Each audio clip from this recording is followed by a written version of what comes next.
अध्याय 10 अनकहा दुख। दिन हफ्तों में बदल गए और काव्या और अरिजीत के बीच की खामोशी और गहरी होती गई। अरिजीत ने वापस लौटने की जहमत नहीं उठाई। वह राजीव के घर ही रहा, कभी कभी अनन्या के बारे में पूछने के लिए फोन करता, पर बातें बहुत ही औपचारिक और ठंडी होती। अनन्या भी धीरे धीरे खुद में सिमटने लगी। वह ज्यादातर समय अपने कमरे में अकेली रहती, अपने खिलौनों को गले लगाकर बैठती और अपने टूटे हुए परिवार की तस्वीरें बनाती। उसकी मुस्कान, जो पहले उसके चेहरे पर खिलती थी, अब कहीं खो गई थी और उसकी आंखों की चमक फीकी पड़ गई थी। काव्या ने सब कुछ ठीक रखने की बहुत कोशिश की। उसने खालीपन को भरने के लिए खुद को काम में डुबो दिया, इवेंट्स में जाने लगी, दोस्तों से मिलने लगी, बाहरी दुनिया के सामने मुस्कुराती रही। पर कोई भी चीज उसकी आत्मा में उठ रहे सन्नाटे को नहीं भर सकी। वह कई रातें बिना सोए छत को घूरती रहती, उन पलों को याद करते हुए जब सब कुछ उसके हाथ से फिसल गया था। ग्लानि का बोझ उसके दिल पर भारी था, लेकिन उससे भी ज्यादा पीड़ा उसे उस खामोशी से थी, उस टूटे हुए घर की दर्दभरी खामोशी जो किसी भी शब्द से अधिक गूंजती थी। वह जानती थी कि अनन्या के लिए उसे आगे बढ़ना ही होगा, पर गहराई से उसे एहसास था कि जो नुकसान हुआ है उसे कभी ठीक नहीं किया जा सकता। उसके और अरिजीत के बीच का प्यार अब खत्म हो चुका था, और चाहे वे अदालत में निर्दोष साबित हो चुके हों, पर उनके दिलों की अदालत में फैसला हो चुका था। उन्हें जो सजा मिली थी वह अब उनके साथ जिंदगी भर रहेगी। लेकिन अनन्या के लिए वे कोशिश करेंगे। टूटे हुए टुकड़े शायद कभी जुड़ न पाएं, पर एक माँ होने के नाते काव्या अपनी बेटी को अपनी गलतियों के असर से बचाने के लिए हर संभव कोशिश करेगी। और अंत में उसके पास बस यही एक चीज बची थी। अध्याय 10 गीतांजलि की अंतिम भेंट। दरवाजे की धीमी घंटी ने घर की शांत फिजा में एक सिहरन पैदा कर दी, जिससे काव्या के शरीर में एक अजीब सा एहसास दौड़ गया।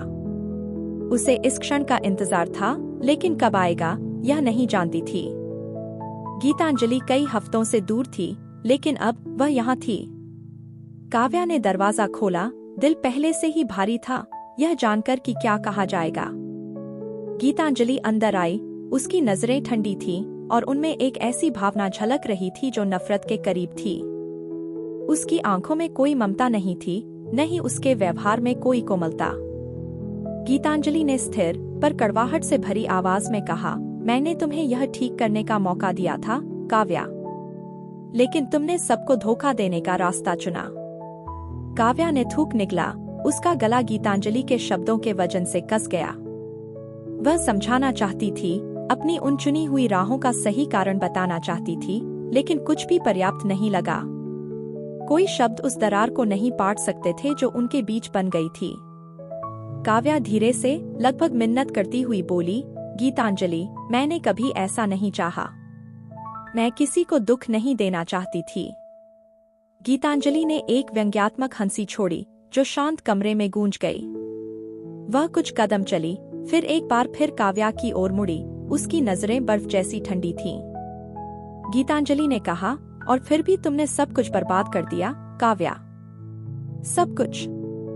कोर्ट ने अरिजीत को बरी कर दिया है, लेकिन तुमने इस परिवार पर एक ऐसा दाग छोड़ दिया है जिसे कभी मिटाया नहीं जा सकता। अब क्या होगा? क्या हम सब यह दिखावा करेंगे कि कुछ हुआ ही नहीं, कि यह सब तुम्हारी गलती नहीं थी? शब्द तीरों की तरह थे, हर शब्द अपने निशाने पर लगा, और काव्या ने उनकी चुभन को अपने अंदर गहराई तक महसूस किया। उसने अपनी आंखें बंद कर लीं, उन आंसुओं से लड़ते हुए जो बाहर आने की जिद कर रहे थे।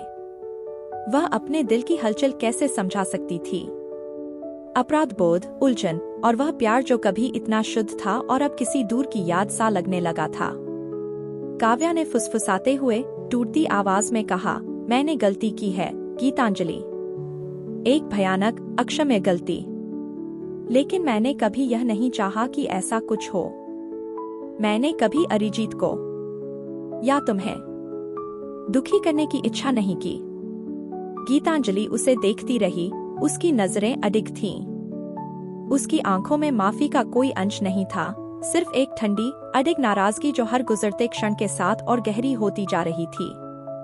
गीतांजलि ने उसी लहजे में कहा, तो यह क्या था? पत्नी होते हुए भी, एक बच्चे की माँ होते हुए भी तुमने किसी पराये पुरुष से शारीरिक संबंध बनाए। किस लिए? ताकि अरिजित को दुख न हो। वाह, क्या सोच है तुम्हारी। अगर तुम अरिजित से ना खुश थी तो तलाक ले लेती और फिर किसी से भी प्यार कर लेती। अनन्या को मैं गोद ले लेती और तुम आजाद होकर जीवन को जीती। तुमने हम सबको दुखी किया है काव्या। क्या तुम्हें लगता है कि अरिजीत तुम्हें कभी माफ कर पाएगा? क्या तुम्हें लगता है कि वह कभी इस धोखे को भूल पाएगा? क्या तुम्हें लगता है कि अनन्या उस दिन को कभी भूल पाएगी जब उसके पिता ने उस दरवाजे से बाहर कदम रखा और वापस नहीं लौटे? अनन्या का नाम सुनते ही काव्या का दिल सिहर उठा। वह अपनी बेटी के दर्द का ख्याल भी नहीं कर पा रही थी, उस तकलीफ का जो उसकी पूरी जिंदगी उसके साथ रहेगी। पर यह सिर्फ अनन्या तक सीमित नहीं था, यह अरिजीत था। यह उनका वह जीवन था जो एक समय में उन्होंने मिलकर बनाया था। काव्या ने कांपती आवाज में कहा, मैं अपनी जिंदगी का हर पल इसे ठीक करने की कोशिश में लगा दूंगी। मैं कसम खाती हूँ, इसे ठीक करने के लिए जो भी करना पड़ेगा वह करूंगी। गीतांजलि ने धीरे धीरे सिर हिलाया, जैसे वह काव्या पर तरस खा रही हो। गीतांजलि ने उत्तर दिया, तुम इसे ठीक नहीं कर सकती काव्या। कुछ चीजें इतनी टूट जाती हैं कि उन्हें ठीक नहीं किया जा सकता। एक दिन अरिजीत फिर से प्यार में विश्वास करने लगेगा जिसे तुमने तोड़ दिया है, और वो आगे बढ़कर किसी और को चाहने लगेगा। आशा करती हूँ वह तुम्हारे जैसी आस्तीन का सांप नहीं होगी। लेकिन तुम। गीतांजलि ने खुद को रोका, जैसे वह अपने अगले शब्दों का सावधानी से चयन कर रही हो। फिर एक ठंडे अंतिम फैसले के साथ उसने अपनी बात पूरी की, तुम्हें इसके साथ जीना पड़ेगा, हर दिन, हर पल। तुम्हारी माफी या वादे से कुछ नहीं बदलने वाला। काव्या गीतांजलि के शब्दों का वजन महसूस कर सकती थी, उनमें छिपी सच्चाई उसके अंदर तक धंस गई थी। उसे पता था कि यह क्षण आएगा, लेकिन गीतांजलि द्वारा उसे इतनी कटुता से कहना काव्या की आखिरी उम्मीद को चकनाचूर कर गया। वह बहस करना चाहती थी, गीतांजलि को यह महसूस करवाना चाहती थी कि वह सच में पछता रही है, कि वह अब बदल चुकी है, पर शब्द उसके गले में अटक गए। अब बहुत देर हो चुकी थी। अब कोई मुक्ति नहीं थी, कोई दूसरा मौका नहीं था। काव्या वहीं खड़ी रही, खामोश, और देखती रही जैसे गीतांजलि ने अपनी एड़ी घुमाई और दरवाजे की ओर बढ़ गई। उसके कदम एक एक कर कमरे की ठहरी हुई खामोशी में गूंज रहे थे। काव्या ने हल्के से फुसफुसाते हुए कहा, गीतांजलि प्लीज, मुझे यूं अकेला मत छोड़ो। गीतांजलि ने दरवाजे पर रुककर काव्या की ओर बिना देखे एक पल के लिए मौन साध लिया। और एक पल के लिए काव्या को लगा कि शायद वह पलटेगी, शायद थोड़ी सी राहत या माफी देगी। लेकिन फिर गीतांजलि के कंधे सख्त हो गए और उसने बिना पीछे देखे कहा। गीतांजलि ने उत्तर दिया, तुमने खुद अपनी यह स्थिति बनाई है काव्या, अब तुम्हें इसके साथ ही जीना होगा। इन अंतिम शब्दों के साथ गीतांजलि दरवाजे से बाहर निकल गई और उसके पीछे अंधेरों में विलीन हो गई। काव्या वहीं खड़ी रह गई, उसका शरीर कांप रहा था, उन बीते महीनों का बोझ उस पर हावी था। वह घर जो कभी हंसी और प्यार से भरा हुआ था, अब एक कैदखाने जैसा महसूस हो रहा था। हवा में उन लम्हों की गूंज थी, उन खुशियों की जो अब सिर्फ एक भूत की तरह उसे सताने वाली थीं। वह घुटनों के बल जमीन पर बैठ गई, उसके हाथ कांपते हुए उसके गालों पर बहे हुए आंसू पहुंच रहे थे। घर पहले से भी ज्यादा ठंडा महसूस हो रहा था, और उन हंसी खुशी की आवाजों, उन खुशियों की जो कभी इन कमरों में गूंजती थी, अब सिर्फ एक डरावनी याद की तरह उसे सताने वाली थीं। उसने अरिजीत को खो दिया था, उसने गीतांजलि को खो दिया था, उसने सब कुछ खो दिया था। सन्नाटा उसे चारों ओर से घेर रहा था, उसे घुटन का एहसास करा रहा था, जब तक कि वह इसे सहन करने में असमर्थ हो गई। उसने एक भयानक गलती की थी, एक ऐसी गलती जिसे कभी ठीक नहीं किया जा सकता। और अब उसे अपने कर्मों का परिणाम भुगतते हुए अपनी पूरी जिंदगी बितानी थी। वह परिवार जो उन्होंने कभी साथ मिलकर बनाया था, अब खत्म हो चुका था, और यहाँ अब सिर्फ एक टूटी हुई जिंदगी के खंडहर रह गए थे। आने वाले दिनों में काव्या खाली घर में इधर उधर भटकती रही, उस भयंकर खालीपन से खुद को बचाने का कोई रास्ता न पाते हुए। उसने अनन्या के लिए मजबूत बने रहने की कोशिश की, अपनी बेटी की खातिर एक झूठी मुस्कान बनाए रखने की कोशिश की, पर यह अब असंभव होता जा रहा था। अनन्या पहले ही खुद में सिमट गई थी, उसकी आंखों में एक गहरी उदासी थी। काव्या को उनके बीच की दूरी महसूस हो रही थी, जो हर गुजरते दिन के साथ और बढ़ती जा रही थी। अनन्या अब अरिजीत का नाम नहीं लेती थी। वह अब उसके बारे में नहीं पूछती थी, न ही उसके वापस आने की मिन्नत करती थी। अब वह खुद को अपने खिलौनों, अपने चित्रों और अपनी खामोशी में डुबो चुकी थी। अपराध बोध धीरे धीरे काव्या को अंदर से खोखला करता जा रहा था। उसने अपने परिवार को तोड़ दिया था और इसे ठीक करने का कोई तरीका नहीं था।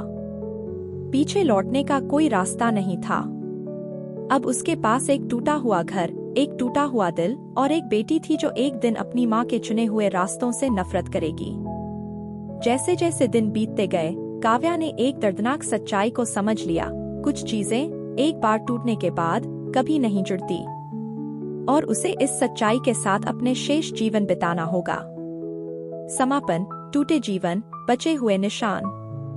मुकदमे के बाद का अरिजीत का जीवन आसान नहीं था। अरिजीत के दिल का घाव अभी भी हरा था। उसका भरोसा टूट चुका था, उसकी शादी विश्वासघात की बलि चढ़ चुकी थी। वह एक समय प्यार की शक्ति और रिश्तों की पवित्रता में विश्वास करता था, पर अब यह सब एक भ्रम सा लगने लगा था। वह हमेशा कर्तव्य और जिम्मेदारी निभाने वाला व्यक्ति था, पर अपनी पत्नी के धोखे के बाद उसकी भावनाएं बोझ बन गई थी। वह अकेला बैठकर उस सन्नाटे में खो जाता, जो घर की शांति से भी गहरा था। वह खुद से सवाल करता कि आखिर गलती कहाँ हुई, क्या कोई चेतावनी थी या उसने ही अपनी आंखें बंद कर रखी थी? पर उसे कभी अपने सवालों का जवाब नहीं मिला। उधर काव्या अपनी पुरानी छवि का बस एक साया बनकर रह गई थी। उसका जीवन अकेलेपन में बदल गया था। उसके माता पिता, जो कभी उसका सहारा थे, उससे दूरी बनाए हुए थे। उसके पिता, जो कानूनी जगत में एक प्रभावशाली हस्ती थे, इस स्कैंडल की शर्मिंदगी सहन नहीं कर सके। उन्होंने सार्वजनिक रूप से उसके कार्यों का समर्थन करने से इनकार कर दिया और उसके समझाने की कोशिश के बावजूद काव्या को खुद को अधिक अकेला महसूस होने लगा। उसकी माँ, जो इतनी कठोर नहीं थी, फिर भी इस हादसे को भुला नहीं सकी और दूरी बनाए रखी। काव्या ने फोन पर अपनी माँ से बात करते हुए कांपती आवाज में कहा, मुझे नहीं पता कि इसे कैसे सुधारूं, खुद को कैसे सुधारूं। माँ ने ठंडी आवाज में एक गहरी सांस लेते हुए कहा, कुछ चीजें कभी नहीं सुधरती काव्या। कुछ पुल ऐसे होते हैं जिन्हें फिर से पार नहीं किया जा सकता। हम तुम्हारी मदद नहीं कर सकते, इस हालत में नहीं। उनकी बातों ने काव्या को उसकी बर्बादी का असली एहसास दिलाया और वह इस अस्वीकृति के दर्द को सबसे गहरा महसूस करने लगी। वह घर, जो कभी उसका और अरिजीत का साझा हुआ करता था, अब उसे अजनबी सा लगने लगा था। घर की हंसी, जो कभी कमरों में गूंजती थी, अब एक घुटन भरी खामोशी में बदल चुकी थी, जो काव्या को हर वक्त घेर लेती थी। घर का हर कोना उसके खोए हुए जीवन और उन खोई हुई खुशियों का मखौल उड़ाता नजर आता था। समय के साथ पड़ोसियों की फुसफुसाहटें कम हो गईं। मीडिया भी आगे बढ़ गया और दुनिया ने मुकदमे के विवरणों को भुला दिया। पर काव्या कभी इसके असर से नहीं बच पाई। वह जब भी सड़कों पर चलती, चेहरे जो पहले उसे गर्मजोशी से बधाई देते थे, अब उससे नजरें चुराने लगे थे। सामाजिक समारोहों में वह अकेली खड़ी रहती, अपने अतीत के कार्यों से अलग थलग पड़ी। उसने अपनी खाली जिंदगी को काम में डुबोने की कोशिश की, पर वह खालीपन उसका पीछा नहीं छोड़ता था। पर धीरे धीरे महीनों के साथ काव्या को एक नई समझ आने लगी। उस दर्द और अकेलेपन के बावजूद उसमें एक अजीब तरह की शक्ति जाग उठी थी। वह वही औरत थी जिसने एक गलत फैसला लिया था, जिसने उसके परिवार को बर्बाद कर दिया, जिसने अपने जीवन के प्यार को धोखा दिया था, पर अब वह अपने कार्यों का सामना करने के लिए खड़ी थी। उसे न केवल अपना जीवन बल्कि अपनी पहचान भी दोबारा बनानी थी। उसके किए हुए कार्यों की सच्चाई से वह कहीं भाग नहीं सकती थी, पर शायद समय के साथ एक नए सिरे से आत्मा को शुद्ध कर सकती थी। घटना के महीनों बाद काव्या के पास अरिजीत के वकील का एक नोटिस आया। अरिजीत ने तलाक के लिए कागज भेजे थे। जैसे जैसे शाम रात में बदली, काव्या ने यह मान लिया था कि चरित्रहीनता की बड़ी कीमत उसे देनी ही पड़ेगी। उसने कलम उठाया और तलाक के पेपर्स पर साइन कर दिया। बाहर की दुनिया उसके दर्द के प्रति उदासीन लग रही थी और उसे एक गहरा अकेलापन महसूस हुआ जो उसके सीने पर भारी पड़ रहा था। अब वह उन लोगों से माफी की उम्मीद नहीं करती थी जिन्होंने उससे किनारा कर लिया था। उसे अब यह एहसास था कि मुक्ति दूसरों की स्वीकृति से नहीं मिलती, यह भीतर से आती है। गीतांजलि का जीवन भी एक नए अध्याय पर आ चुका था। राजीव हमेशा की तरह सहारा बने रहे और अब उन्होंने मुकदमे के वक्त के तनाव को पीछे छोड़ दिया था। लेकिन उनके दिल में भी एक बोझ था। मुकदमे की रणनीतियां और उन क्षणों में किए गए फैसले उन्हें भीतर तक कचोटते रहते। उन्होंने वह किया जो जरूरी था, पर इसकी कीमत भी चुकानी पड़ी थी। दुनिया हमेशा की तरह अब आगे बढ़ चुकी थी। मीडिया को नए स्कैंडल मिल गए थे और नए किस्सों ने सबका ध्यान खींच लिया था। वे परिवार जो कभी सार्वजनिक स्कैंडल और कोर्टरूम ड्रामा में उलझे हुए थे, अब बस एक फुटनोट बनकर रह गए थे। पर जिन्होंने यह सब झेला था, उनके लिए उस अतीत की प्रतिध्वनियां अभी भी बरकरार थीं।